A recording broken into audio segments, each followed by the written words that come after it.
নমস্কার। আজকে আমাদের আলোচনার বিষয়বস্তু হলো বিশেষ কোন কোন লক্ষণ দেখে বুঝবেন যে নেগেটিভ শক্তি আপনার থেকে দূরে চলে যাচ্ছে। যারা অ্যাস্ট্রোলজিক্যাল কনসালটেশনস বা গাইডেন্স নিতে চান, বা যারা অ্যাস্ট্রোলজি শিখতে চাইছেন, বা যারা মেডিটেশনের জন্য গাইডেন্স নিতে চান, তারা চ্যানেলে দেওয়া ডিসক্রিপশন নাম্বারে যোগাযোগ করতে পারেন। শুরু করা যাক।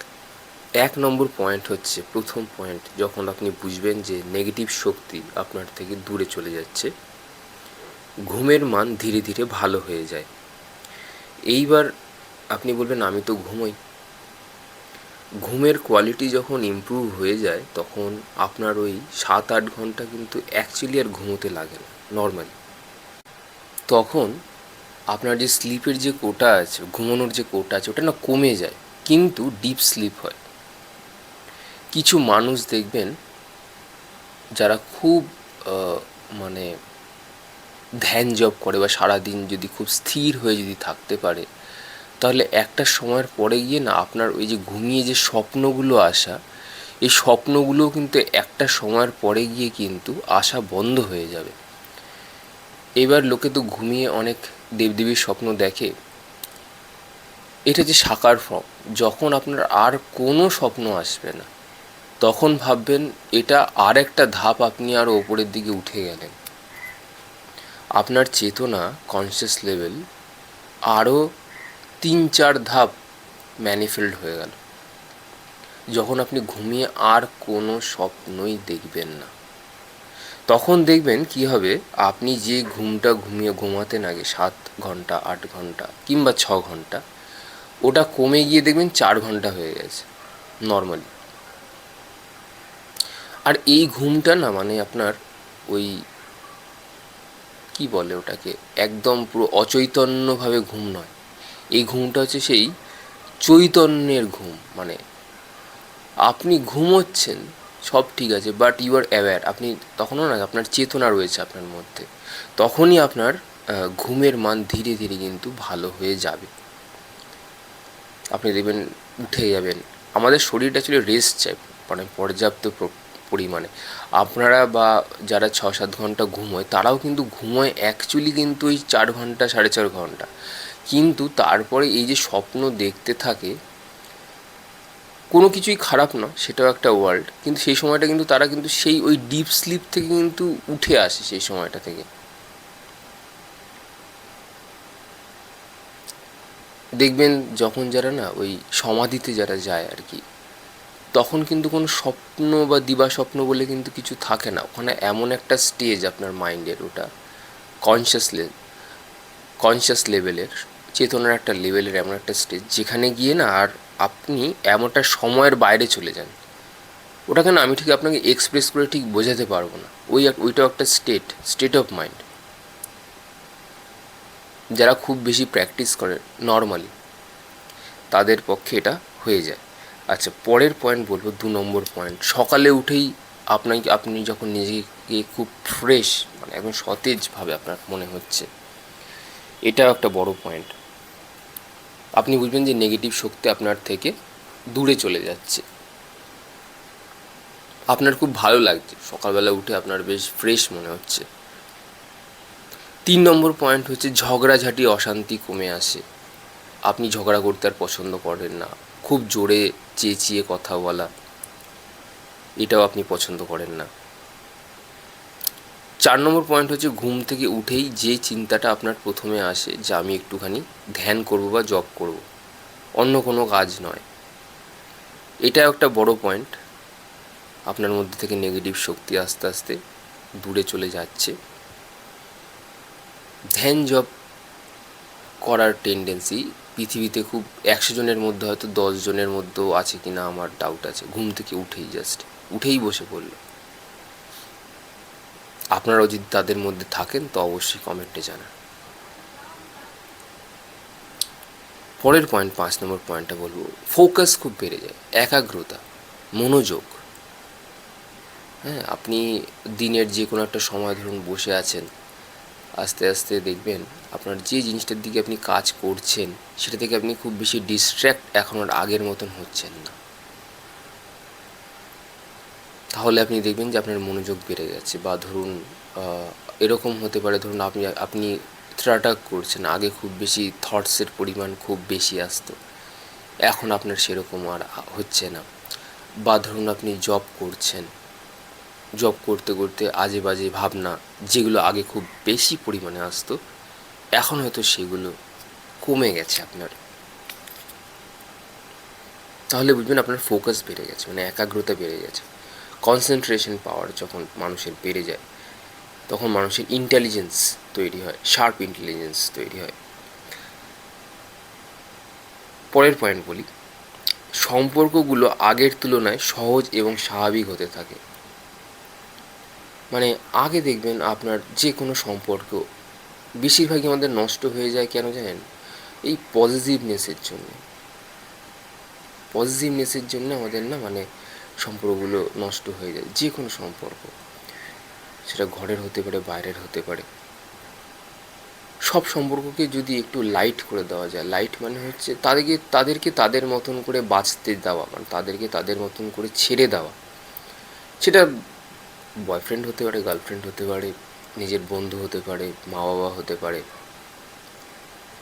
তাদেরকে তাদের মতন করে ছেড়ে দেওয়া আর কি। আপনি আপনার মতো একটু চোখ বন্ধ করে থাকলেন, কিছু নামজপ করতে হবে না। চোখ বন্ধ করে থাকলে স্যাটার্ন খুব ভালো হয়ে যায়, কিন্তু শনি খুব ভালো হয়ে যায়, খুব পছন্দ করে। তো সেটা পরের বিচার্য বিষয়। নীলার থেকে বেশি কাজ করে, এটুকু আপনাকে বললাম। এইটুকু আপনি খুব জীবনে খুব, মানে খুব অশান্তির মধ্যে দিয়ে যাচ্ছেন, তো যে কোনো কিছু, টাকা পয়সা হোক যাই হোক, আপনি যখনই সময় পাবেন শুধু চোখ বন্ধ করে থাকবেন, আর কোনো কাজ করতে হবে না আপনার। আপনার অবস্থা যদি 1 বছরের মধ্যে বেটার না হয়, আপনি এসে আমাকে কমেন্ট করবেন। শুধু চোখ বন্ধ করে থাকবেন, কোনো টেকনিক নয়, কিচ্ছু, just close your eyes, nothing else. কিচ্ছু নয়, আর কিছুর দরকার নেই। ব্যাস আপনার ইহলোক পরলোক শুধরে যাবে। কেন বললাম? যারা অ্যাস্ট্রোলজি শিখছেন তারা খুব ভালো জানে কেন আমি বললাম এটা। আচ্ছা, পরের পয়েন্টে আমি যাব। অযথা রাগ বা বিরক্তি কমে যায়। সবসময় কারোর প্রতি রেগে থাকা, বিরক্তভাবে থাকা, মুড সুইংস, এগুলো না আপনার মধ্যে থেকে আস্তে আস্তে কিন্তু কমে যাবে। যখন আপনার নেগেটিভ শক্তি বা নেগেটিভ শক্তি যখন আপনাকে ছেড়ে যখন দূরে যখন যাবে, তখন এটা হয়। এমনি মানুষকে দেখবেন, কিছু মানুষ আছে সবসময় একটা ইরিটেটেড একটা ফর্মে থাকে, সবসময়, অল দ্য টাইম। তখন তাদের মধ্যে অনেক বেশি নেগেটিভ শক্তি থাকে বা নেতিবাচক শক্তি থাকে। আমি বলবো, যদি আপনাদের মধ্যে এরকম থেকে থাকে, আপনারা না বিষ্ণু সহস্র নামটা পাঠ করুন, বা মহামৃত্যুঞ্জয় মন্ত্র। হ্যাঁ, আমি জানি আপনারা হয়তো বলবেন আমার গুরু নেই। আপনি যদি ভালোবাসেন তো পাঠ করতে পারেন। আপনি যদি 3 মাসের মধ্যে আপনি পরিবর্তন দেখতে পারবেন।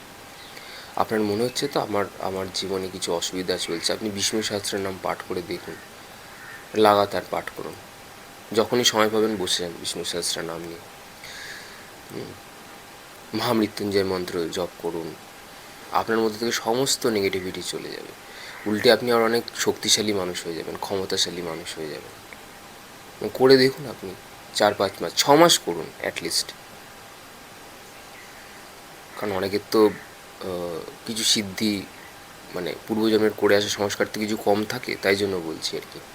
6 মাস করে আপনি বলুন কমেন্টে এসে মহামৃত্যুঞ্জয় মন্ত্র একদম লাগাতার। হ্যাঁ, তবে একটা জিনিস সংকল্প করে করতে হবে। কীরকম সংকল্প?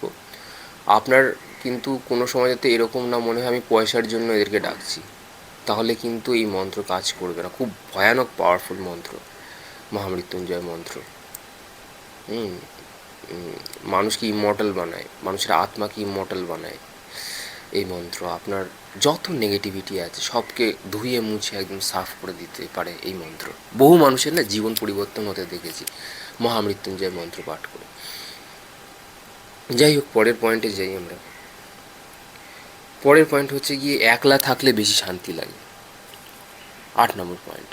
মানে আগে যেরকম লোকজন থাকলে বেশি চেঁচামেচি এগুলো ভালো লাগতো, এখন একলা থাকতে বেশি আপনার ভালো লাগে। একলা আপনি থেকে যেতে পারছেন, যেই মুহূর্তে আপনি একলা থেকে যেতে পারছেন, ভাববেন সমস্ত নেগেটিভ শক্তি আপনার মধ্যে থেকে এবার চলে গেছে।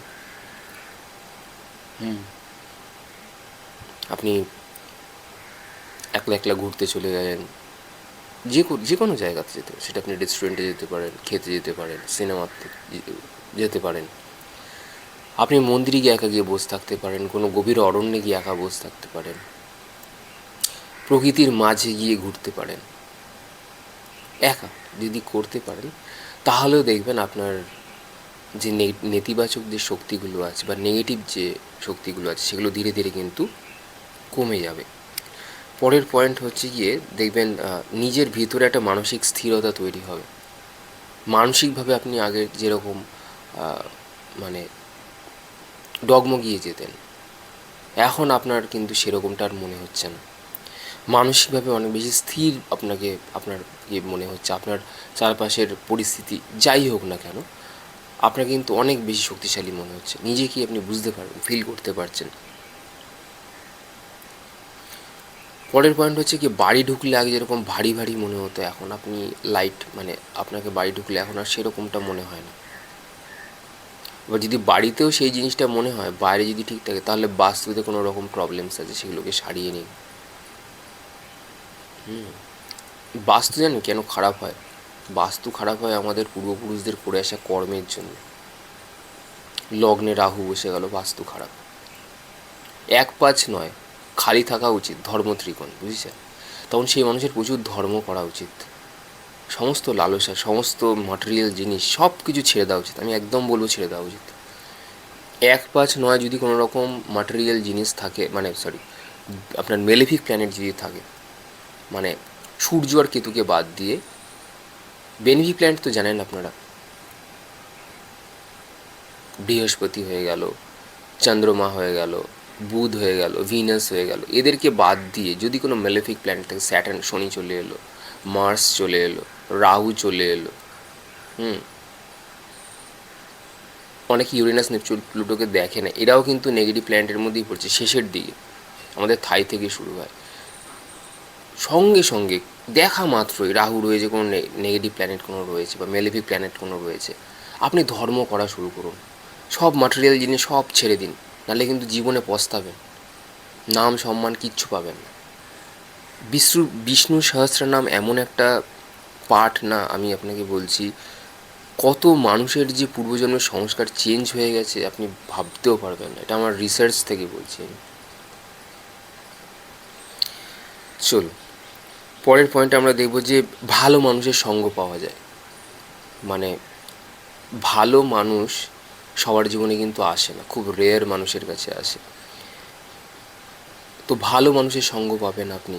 পরের পয়েন্ট বলি, অপ্রয়োজনীয় দুশ্চিন্তা কমে আসে, যে কালকে কি খাবো, কালকে কি পরবো, এগুলো হচ্ছে অপ্রয়োজনীয় দুশ্চিন্তা। কেন আমি অপ্রয়োজনীয় বলছি? আপনি যখন পৃথিবীতে এসেছিলেন, তখন কি কোনো রকম প্ল্যান করে এসেছিলেন যে আমি কালকে গিয়ে 20,000 টাকা রোজগার করব, পরের দিন গিয়ে 1,00,000 টাকা রোজগার করব? প্ল্যান কি ছিল আপনার? আমি কোন ঘরে গিয়ে পড়ব? প্ল্যান করা থাকলেও সেটা যোগী মহাপুরুষদের থাকে, খুব কনসিয়াস মানুষদের থাকে, তাদের মনে থাকে যে আমার কি প্ল্যান ছিল। আপনার করা থাকলেও আপনি ভুলে যাবেন। আপনার কার্মিক ফ্রিকোয়েন্সি অনুযায়ী আপনি যা যা পাচ্ছেন, ভালো পরিবার, ভালো কমফর্ট, লোকে ভাবে যে একটা মানুষ স্পিরিচুয়াল হয়ে কী করে ম্যাটেরিয়াল হতে পারে। আসলে ব্যাপারটা হচ্ছে, যে মানুষের রাহু এবং কেতু ব্যালেন্সড অবস্থায় থাকে, ব্যালেন্সড, বোঝেন, ব্যালেন্সড, ভারসাম্য, সেই মানুষটা না স্পিরিচুয়াল হয়েও তার সমস্ত কিছু সে পেয়ে যাবে জীবন। তার কারণ সে কেতুকে ছাড়েনি কোনোদিনও, কেতুকে ছাড়েনি, ওই জন্য ও রাহুর জিনিসও পেয়ে যায়। এই যে আপনাকে বললাম না, চোখ বন্ধ করে থাকতে, আপনি চোখ বন্ধ করে রয়েছেন, কেতু ব্যালেন্স হচ্ছে, স্যাটার্নও খুব ভালোভাবে ব্যালেন্স হচ্ছে, শুধু অন্ধকার দেখছেন, আর কিছু দেখছেন না, ব্যাস মিলিয়ে রয়েছেন। তখন প্রকৃতি বলবে, আমার সৃষ্টিচক্রকে এই ছেলেটা নষ্ট করে দিচ্ছে ভাই, এই লোকটা নষ্ট করে দিচ্ছে, ওর মায়াকে কাটাবার চেষ্টা করছে, ওকে গাড়ি দিয়ে দাও। আরে গাড়ি দিয়ে দিল আপনাকে, আপনাকে বললো এই ভাই ওঠো ওঠো, আর করতে হবে না, আর চোখ বন্ধ করে থাকতে হবে, দেখো তো গাড়ি চলে এসছে। আপনি বললেন ভালো লাগছে না, বেশ ধ্যানে বেশ ভালো ছিলাম, চোখ বন্ধ করে বেশ ভালো লাগছে, এই নিয়ে যান গাড়ি ফাড়ি নিয়ে যান, লাগবে না। তখন প্রকৃতি বলবে হচ্ছে না, ওকে আরেকটা দিয়ে দাও, গাড়ি দুটো দিয়ে দাও ওকে। একটা মানুষ কীভাবে তার জীবন পাল্টাতে পারে, শনি হচ্ছে চিজি, এই মাটেরিয়াল জিনিস এই বেস থেকে আসে, আমাদের মূলাধার থেকে আসে। মঙ্গল আমাদের নাভিতে থাকে, হনুমানজি। তো যাই হোক, আপনি ভাবতে পারবেন না যে আপনার যত দুশ্চিন্তা কমে যাবে তত আপনি কিন্তু আরও পজিটিভ মানুষ হয়ে যাবেন। পরের পয়েন্ট হচ্ছে প্রকৃতিকে খুব ভালো লাগে। একটু আগে যেটা বললাম, আপনি যদি প্রকৃতির সাথে সময় কাটান, দেখবেন আপনার মনে হবে কি আপনি অনেক লাইট হয়ে গেছেন, হালকা হয়ে গেছেন। তারপরে আপনার নেতিবাচক খবর, এই টিভিতে যেগুলো চলে টলে আর কি, এই এবিপি আনন্দ, হ্যান ত্যান, যা যা চ্যানেলসগুলো আছে, সবসময় নেতিবাচক খবর দেখার থেকে আপনি আর ভালো লাগছে না আপনার, ওগুলোর থেকে আপনার আকর্ষণ কমে যাচ্ছে। তারপরের পয়েন্ট হচ্ছে নিজের ঘর পরিষ্কার পরিচ্ছন্ন রাখতে ইচ্ছা করবে আপনার। হ্যাঁ, মানে আগের যে পয়েন্টটা বললাম নেতিবাচক খবর, মানে শুধুমাত্র টিভি নয়, মানে যে কোনো গসিপ হতে পারে, ইভেন নেগেটিভ, যেটা আপনার মনকে দুঃখ দিচ্ছে বেসিক্যালি। তো সেখান থেকে আপনি ওপরে উঠতে পারেন বা দূরে সরে আসতে পারেন। নিজের ঘরকে গুছিয়ে রাখা, পরিষ্কার পরিচ্ছন্ন রাখা, রাগের পরিবর্তে ধৈর্যশীল হওয়া। তারপরে ভয় আপনার বিশেষ থাকে না, ভয় বিশেষ থাকে না। আপনার যদি কোনো খারাপ নেশা থাকে সেগুলো অবধি চলে যায়। ইতিবাচক চিন্তা করা, এইগুলো যদি থাকে তাহলে আপনি বুঝবেন আপনার মধ্যে থেকে কিন্তু ওই নেগেটিভ শক্তিগুলি দূরে চলে যাচ্ছে। আজকে এত অবধি থাক নাকি, আবার কালকে দেখা হবে। আজ আসি।